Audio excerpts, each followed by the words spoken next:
Hello friends, आज ना कोई नखरा चलेगा और ना कोई बहाना, क्योंकि आज बन रही है ऐसी राजस्थानी दाल बाटी की प्लेट। सामने आते ही सब बोलेंगे पहले मेरी लगाना। तो चलिए शुरू करते हैं आज की एकदम देसी और स्वादिष्ट दाल बाटी। तो ये दाल बाटी इतनी अच्छी बनने वाली है कि आप सोच भी नहीं सकते, और इसे बनाना बहुत ही आसान है। और इतनी इजी टिप्स बताऊंगी कि दाल बाटी भी बोल पड़ेगी, चलो जल्दी से मुझे खा लो, मैं बहुत अच्छी बन चुकी हूँ।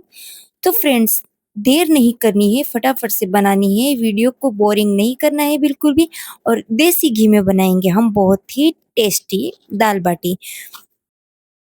तो चलिए, फैमिली के हिसाब से ले लेते हैं हम गेहूं का आटा।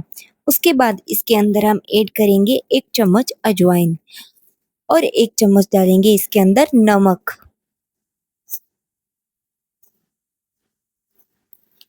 नमक डालने के बाद हमें इसे अच्छी तरह से मिक्स कर लेना है, अच्छी तरह से मिला लेना है, ताकि नमक कहीं पे एक्स्ट्रा ना रहे और अजवाइन कहीं पे एक्स्ट्रा ना रहे। अच्छी तरह से मिला के इसके अंदर हम डालेंगे घी।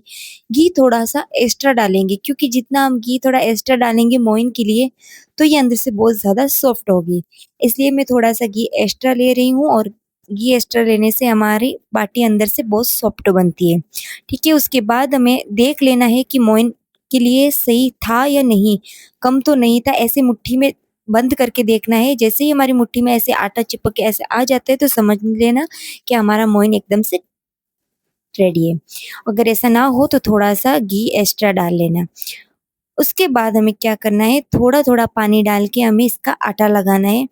ना ही हमें ये रोटी बनाते हैं उस तरह का आटा लगाना है, और ना ही ज़्यादा पतला लगाना है। हमें एकदम से कड़क आटा लगाना है, एकदम सॉफ्ट नहीं लगाना है, एकदम गीला भी नहीं लगाना है, एकदम कड़क आटा लगाना है। आप स्क्रीन पे देख सकते हो आप देख सकते हो इस तरह का आटा हमें लगा के रख लेना है। हाथ से दबा रहे तो भी कितना मेहनत करनी पड़ रही है। इस तरह का आटा हमें लगाना है, ताकि हमारी बाटी एकदम से अच्छी बने। और अगर हम गीला रखेंगे तो हमारी बाटी बिल्कुल भी नहीं बनेगी।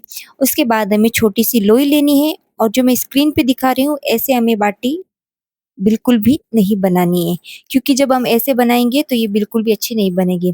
हमें कैसी बाटी बनानी है, आप देख सकते हो इतने सॉफ्ट-सॉफ्ट हाथों से डायरेक्ट लेके हमें ऐसे सॉफ्ट-सॉफ्ट हाथों से गोल करना है, ना कि इसे दबा के गोल करना है, ठीक है? इस तरह से हमें बाटी बनानी है। उसके बाद हम लेंगे बाटी का कुकर।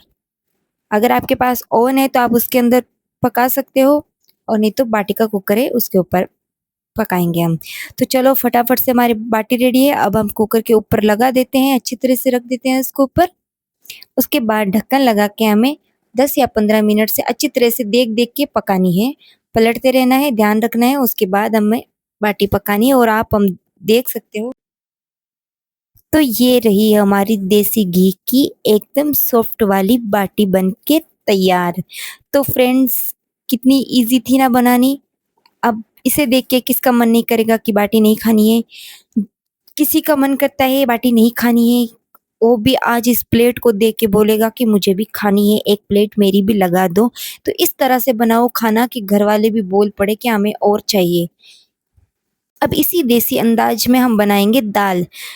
मूँग दाल ले लेंगे, मूँग दाल को अच्छी तरह से वॉश कर लेंगे, उसके अंदर थोड़ा-सा नमक डाल के उबालेंगे, और ये हमारी उबल के रेडी है। अब लेंगे एक कढ़ाई, कढ़ाई के अंदर डालेंगे हम ऑयल। ऑयल को गर्म होने के बाद हम डालेंगे इसके अंदर जीरा। जीरा गर्म होने के बाद डालेंगे हम इसके अंदर हरी मिर्च, और फिर डालेंगे प्याज। इसको थोड़ी सी फ्राई करेंगे। उसके बाद हम स्वाद अनुसार नमक डालेंगे, और थोड़ी सी हल्दी डालेंगे, और इसे 2 मिनट के लिए अच्छे से फ्राई होने देंगे। और हाँ, देसी अंदाज में बना रहे हैं इसलिए मूँग दाल की दाल बना रही हूँ, ना कि तूर दाल की और ना ही मसूर दाल की। ठीक है, एकदम देसी अंदाज में बना रही हूँ, इसलिए मैं मूँग दाल की दाल बना रही हूँ, एकदम परफेक्ट। फिर हमें क्या करना है, इसके अंदर लाल मिर्च डालनी है, लाल मिर्च स्वाद अनुसार लेनी है। उसके बाद लाल मिर्च को थोड़ी देर के लिए ऐसे पकाएँगे ताकि ये कच्ची ना रहे। उसके बाद हमें इसके अंदर डालना है धनिया। 2 चम्मच धनिया डालेंगे। धनिया डालने से हमारा हम जो पानी डालेंगे वो थोड़ा-सा गाढ़ा हो जाएगा। अगर हम कम डालेंगे तो ऑयल की जैसी सब्ज़ी दाल बनेगी। और उसके बाद इसे अच्छे से थोड़े से फ्राई करेंगे। उसके बाद हम इसके अंदर ऐड करेंगे हमारी उबली हुई दाल।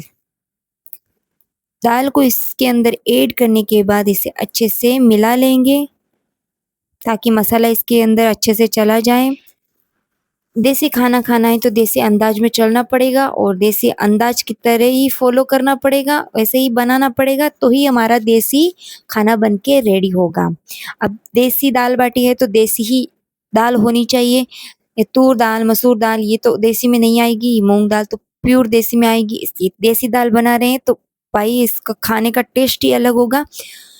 थोड़ा-सा पानी डाल के दाल को तैयार होने देते हैं। उसके बाद आप अब एकदम रेडी हो हमारी ये देसी दाल और उसके साथ थोड़े से प्याज, नींबू, हरी मिर्च और हमारी देसी दाल बाटी। और ऐसा भी हो सकता है कि इसी दाल बाटी का हम चूरमा बना के एकदम मौज से खाएँगे। तो मौज करो फ्रेंड्स, यही दाल बाटी है वो जो चूरमा बनाते हैं, चूरमा बनाओ, खाओ और फैमिली को खिलाओ। ऐसे ही वीडियो के लिए मेरे चैनल को सब्सक्राइब करो और लाइक करो, शेयर करो, भर-भर के कमेंट करो और बेल आइकन को क्लिक करो और तब तक अपना ध्यान रखना जब तक मेरा नया वीडियो ना आए। तब तक बाय बाय फ्रेंड्स।